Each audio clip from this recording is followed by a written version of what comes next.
Quels sont les avantages de manger une fois par jour plutôt que 3 fois par jour? Certaines personnes peuvent perdre du poids en mangeant une fois par jour car cela peut réduire l'apport calorique total de la journée. Pour les personnes qui ont du mal à planifier plusieurs repas par jour, manger une fois par jour peut être plus facile à gérer. Certaines dépenses de l'alimentation en une seule prise estiment que le fait de manger moins souvent peut aider à améliorer la digestion et réduire l'inflammation. En résumé, certaines personnes préfèrent manger un seul repas par jour, appelé aussi jeûne intermittent, pour des raisons de commodité ou pour améliorer leur santé. Le jeûne intermittent peut avoir des avantages potentiels, notamment la perte de poids, la réduction de l'inflammation, l'amélioration de la fonction cérébrale et la régulation du taux de sucre dans le sang. Quels sont les avantages de jeûne intermittent? Le jeûne alternatif peut aider à réduire la consommation totale de calories, ce qui peut entraîner une perte de poids. Il peut également augmenter la combustion des graisses en augmentant les niveaux d'hormones de croissance. Le jeûne alternatif peut aider à réduire l'inflammation dans le corps qui est associée à diverses maladies chroniques telles que le diabète.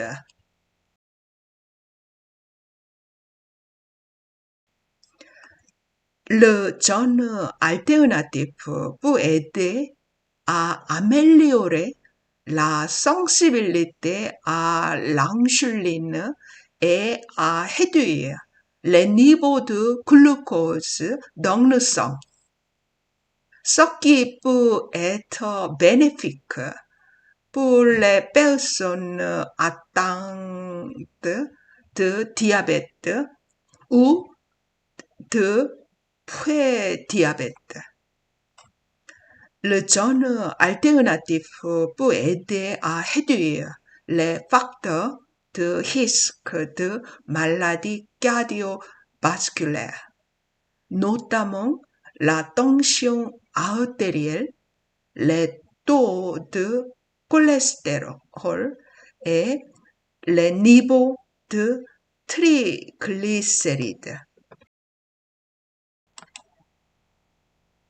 Le jeûne intermittent peut stimuler la production de facteurs neurotrophiques dérivés du cerveau, une protéine qui favorise la croissance des cellules cérébrales et peut améliorer la fonction cognitive et réduire le risque de maladies neurodégénératives.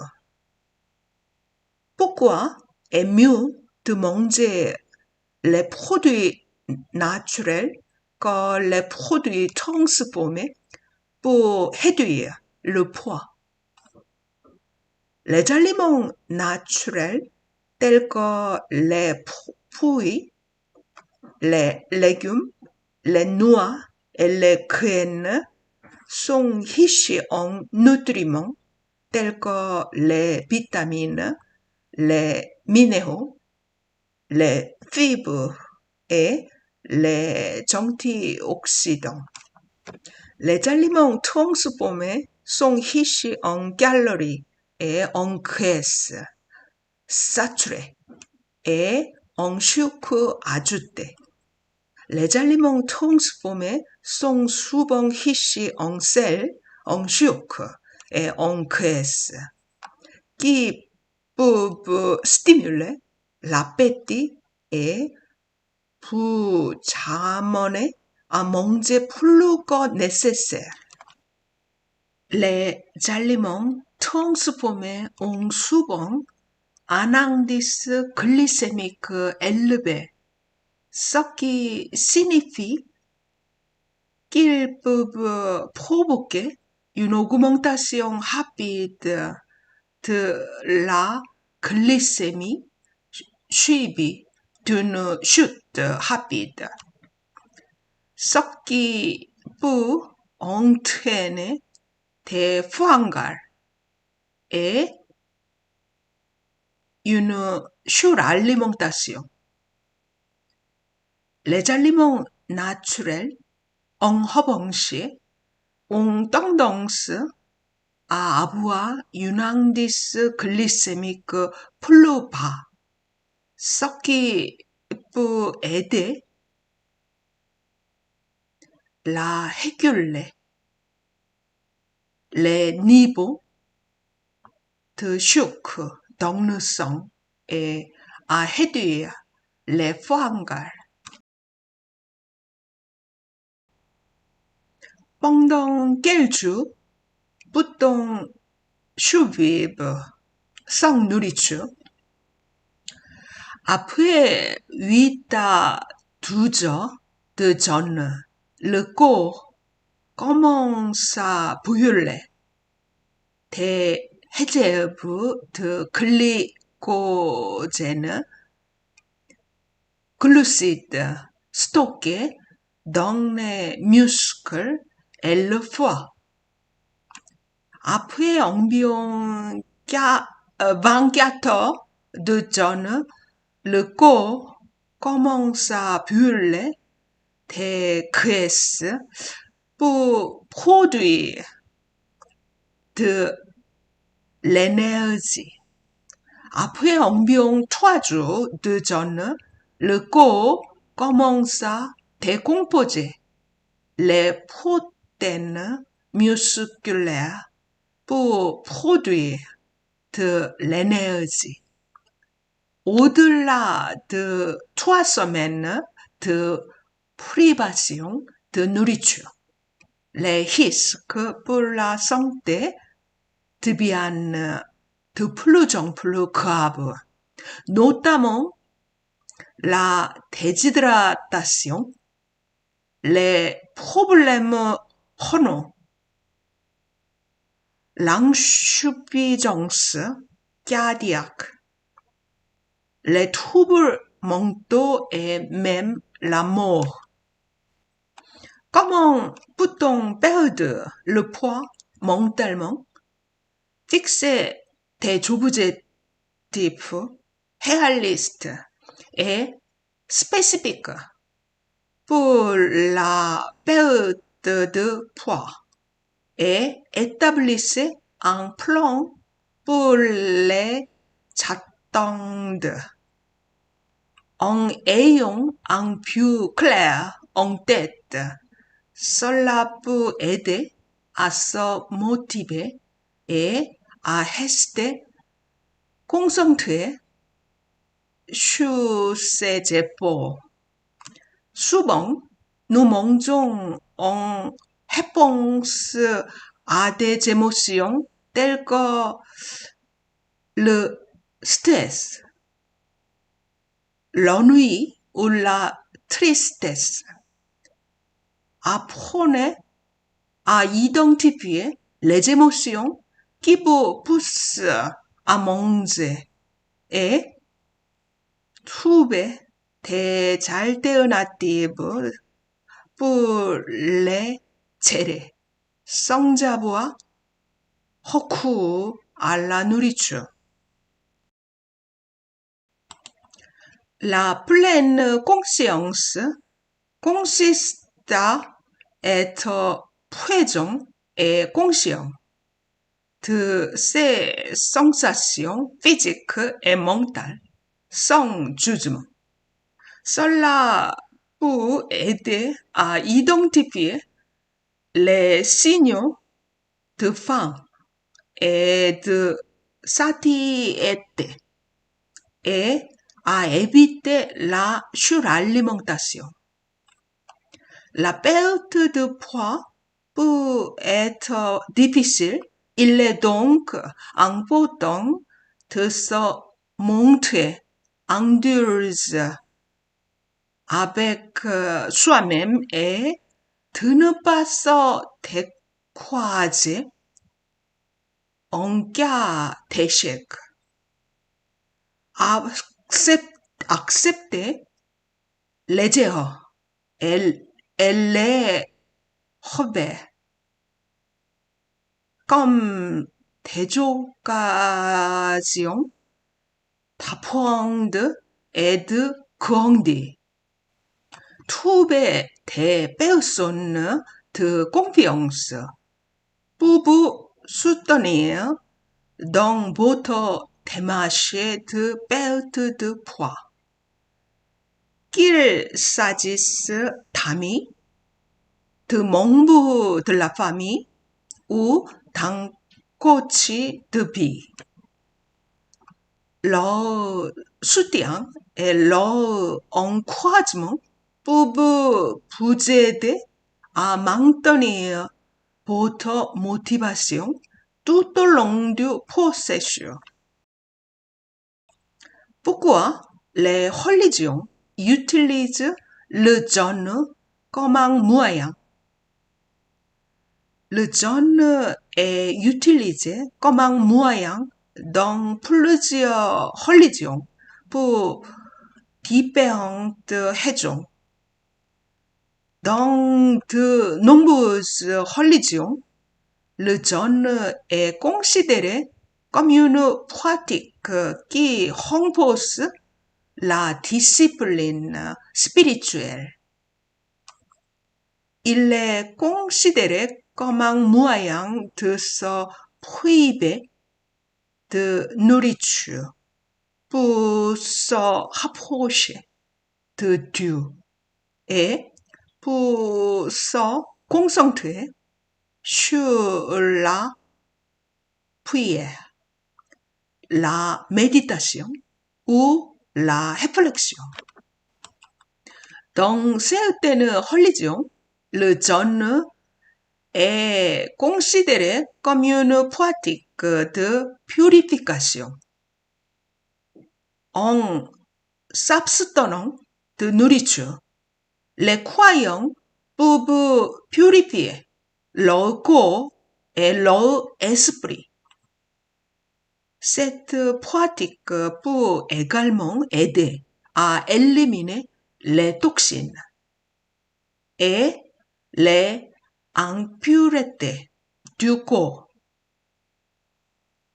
Dans certaines religions, le jeûne est utilisé comme un moyen de pénitence pour expier ses péchés ou ses fautes. En abstenant de nourriture, les croyants peuvent montrer leur repentance et leur engagement à améliorer leur comportement.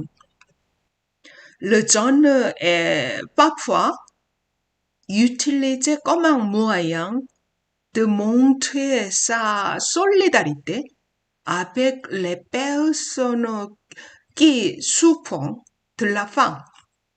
Cela peut être particulièrement pertinent dans les religions qui valorisent la charité et l'aide aux plus démunis. Dans certaines religions, le jeûne est considéré comme un moyen de respecter une occasion spéciale ou un rituel. Par exemple, pendant le Ramadan, les musulmans jeûnent pendant la journée pour marquer la révélation du Coran. La faim disparaît-elle en quelques jours lorsque vous mangez votre corps produit des hormones qui régulent l'appétit, telles que la ghrelline qui stimule la faim et la leptine qui indique à votre cerveau qui vous êtes rassasié. Si vous avez récemment mangé un repas riche en protéines et en fibres, cela peut aider à réduire votre faim pendant plusieurs jours. De même, une activité physique intense peut également supprimer temporairement l'appétit. Cependant, si vous avez consommé un repas riche en graisse ou en glucides simples, cela peut augmenter la production de ghreline et vous pouvez ressentir de nouveau la faim plus rapidement. De même, si vous ne buvez pas suffisamment d'eau, vous pouvez ressentir de la faim même si vous avez récemment mangé.